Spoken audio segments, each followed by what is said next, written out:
राधे कृष्णा दोस्तों, मैं हूं अमन और स्वागत करता हूं आपका आज की इस वीडियो पे। दोस्तों, आज की इस वीडियो में हम पास्कल ट्रायंगल देखेंगे। पास्कल ट्रायंगल इजी प्रॉब्लम है, लीड कोड पे मार्क की गई है और ये सच में एक इजी प्रॉब्लम है। यहाँ पे हमें क्या करना है कि in Pascal triangle each number is the sum of the two numbers directly above it as shown. इसका मतलब ये है कि हर एक नंबर जो है अपने ऊपर वाले नंबर के दो नंबर्स का सम होगा। ये सच में इजी प्रॉब्लम है, बस कुछ कॉमन ऑब्जर्वेशन हमें लेके चलना पड़ेगा।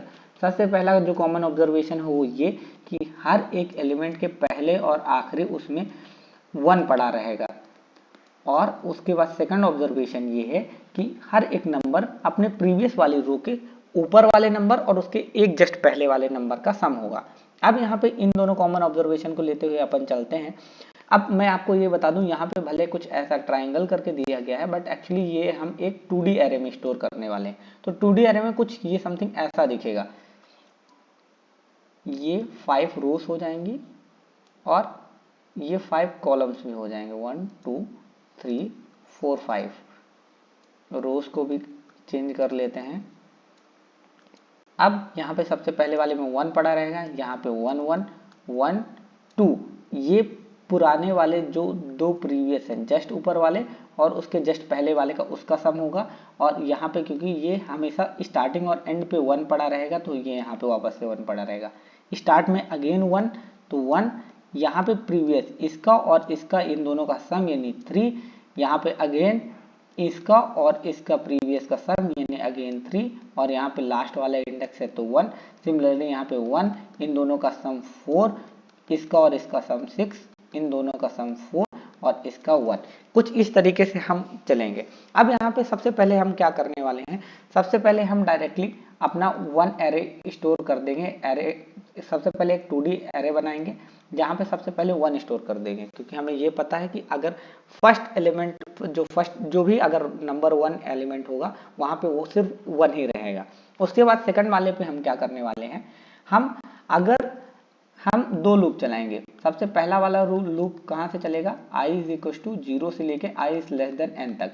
n क्या है, n नंबर ऑफ रोज हैं कि हमें कितनी रोज तक आंसर चाहिए। और जो दूसरा वाला लूप चलेगा वो j इज इक्वल टू 0 से लेके j is less than equal to i तक, यानी j i के बराबर तक चलेगा। अब यहाँ पे एक बस सिंपल सा कैच है, अगर हमें स्टार्टिंग और एंडिंग पे 1 डालना है तो हम बस सिंपल सा एक कंडीशन लगा देंगे कि अगर अगर j 0 के बराबर हो या तो j i के बराबर हो तो बस 1 डाल देना, जो कि हमने कोड में डायरेक्टली इसी तरीके से किया गया है कि सबसे पहले हमने आंसर पे 1 डाल दिया है, यानी एक 2D वेक्टर बनाया है जहां पे सबसे पहले फर्स्ट वाली रो पे तो 1 पड़ेगा ही पड़ेगा।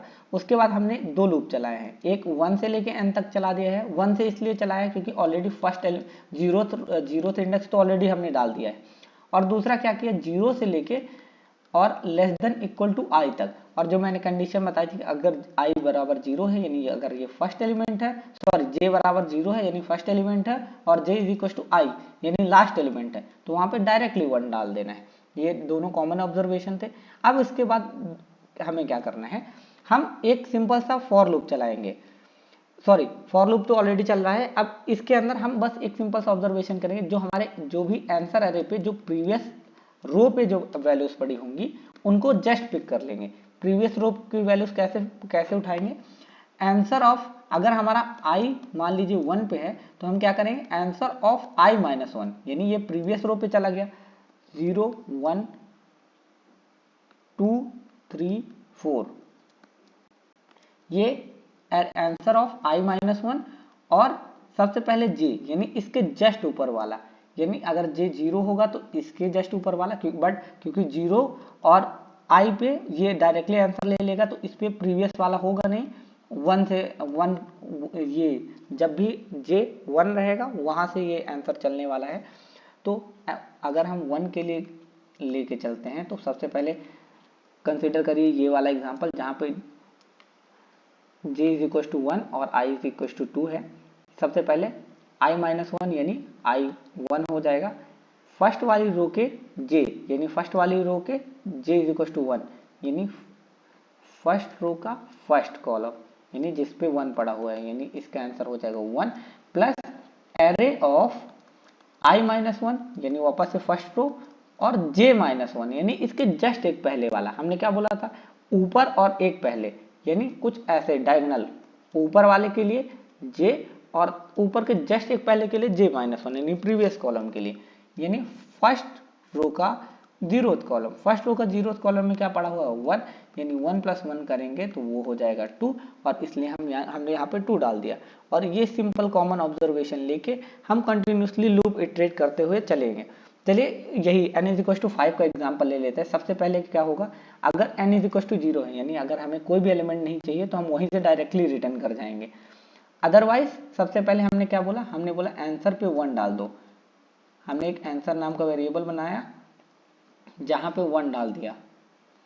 फिर उसके बाद क्या किया, ये 2D है तो इसलिए हम इसको 2D बना लेते हैं।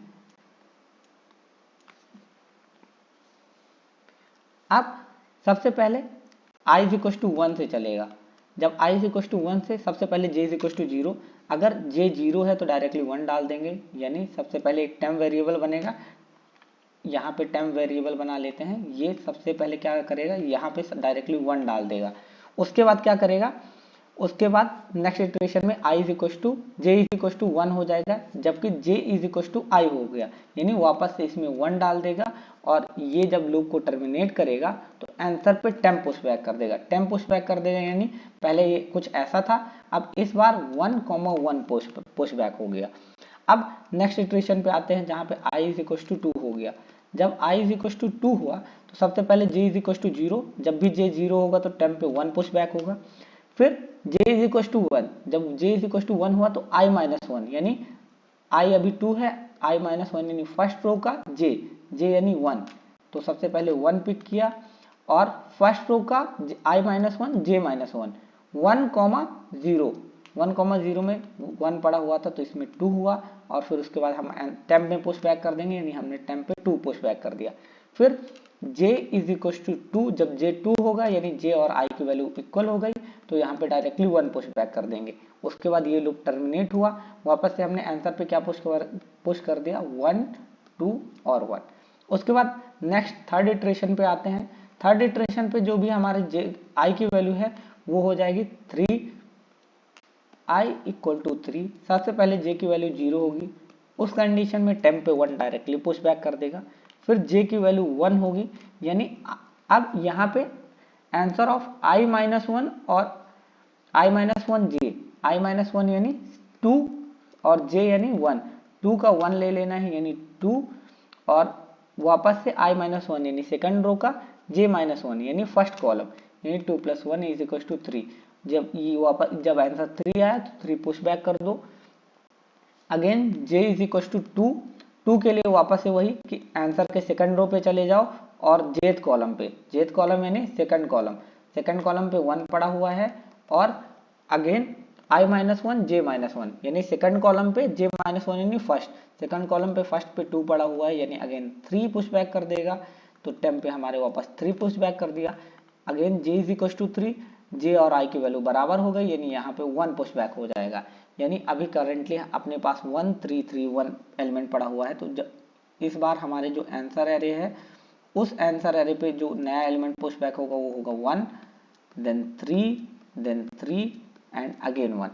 अब इसके बाद नेक्स्ट इटरेशन पे आएगा। नेक्स्ट इटरेशन पे जो भी हमारे i की वैल्यू है वो हो जाएगी 4। तो सबसे पहले नेक्स्ट इटरेशन पे i is equal to 4, j is equal to जब भी 0 होगा हमें पता है कि यहाँ पे 1 पुश बैक होने वाला है, j इज इक्वल टू 1, तो यहाँ पे i माइनस वन यानी थर्ड कॉलम पे चले जाओ। थर्ड कॉलम पे फर्स्ट एलिमेंट क्या है 3, और थर्ड कॉलम पे जीरोथ एलिमेंट क्या है 1, यानी 3 प्लस 1 4, तो यहाँ पे 4 पड़ जाएगा। j is equal to 2, again third column पे सेकंड एलिमेंट जो कि 3 और फर्स्ट एलिमेंट जो कि वापस से 3, यानी यहाँ पे 6 पड़ जाएगा, तो टेम्प पे 6 पुश बैक हो गया। j is equal to 3, i minus one यानी थर्ड आंसर के थर्ड रो पे थर्ड कॉलम 1, आंसर के थर्ड रो पे सेकंड कॉलम 3, यानी 4 पुश बैक हो जाएगा। Again j is equal to 4, when j is equal to 4, j और i की वैल्यू बराबर हो गई, यानी यहाँ पे 4 पुश बैक करने के लिए भूल गए थे, यहाँ पे जब j और i की वैल्यू बराबर हो गई तो यहाँ पे 1 पुश बैक हो गया, यानी जो हमारा नया वाला एरे आया वहां पे डायरेक्टली क्या हो जाएगा 14641। और अगर हम इसको अपने फाइनल आंसर से मिलाना चाहें तो ये देखिए फर्स्ट एलिमेंट पे 1 1, सेकंड रो पे 1 2 1 1 1 1, थर्ड पे 1 2 1 1 2 1, फोर्थ पे 1 3 3 1 1 3 3 1 और फिफ्थ पे 1 4 6 4 1 और यहाँ पे भी 1 4 6 4 1। तो इस तरीके से हम इस पूरे क्वेश्चन को सॉल्व कर सकते हैं। अगर हम इसके टाइम और स्पेस कॉम्प्लेक्सिटी की बात करें तो क्योंकि यहाँ पे दो लूप चल रहे हैं जो कि i = 1 से लेके n यानी ये n तक चलेगा और j = 0 से लेके i यानी ये भी n टाइम्स ही चलेगा, यानी इसके टाइम कॉम्प्लेक्सिटी की बात करें तो ऑर्डर ऑफ n स्क्वायर हो जाएगी। और अगर स्पेस कॉम्प्लेक्सिटी की बात करें तो ये वापस से एक 2D एरे बना रहा है जो कि वापस से ये n स्क्वायर ही लेगा, यानी इसकी overall time and space complexity हो जाएगी order of n square. Time complexity is equal to order of n square, space complexity is equal to order of n square. अगर आपको ये वीडियो अच्छा लगा हो तो कृपया लाइक सब्सक्राइब और शेयर करें, और अभी भी मैं कहाँ लैग कर रहा हूँ वो भी कृपया थोड़ा सा फीडबैक जरूर दें। Thank you.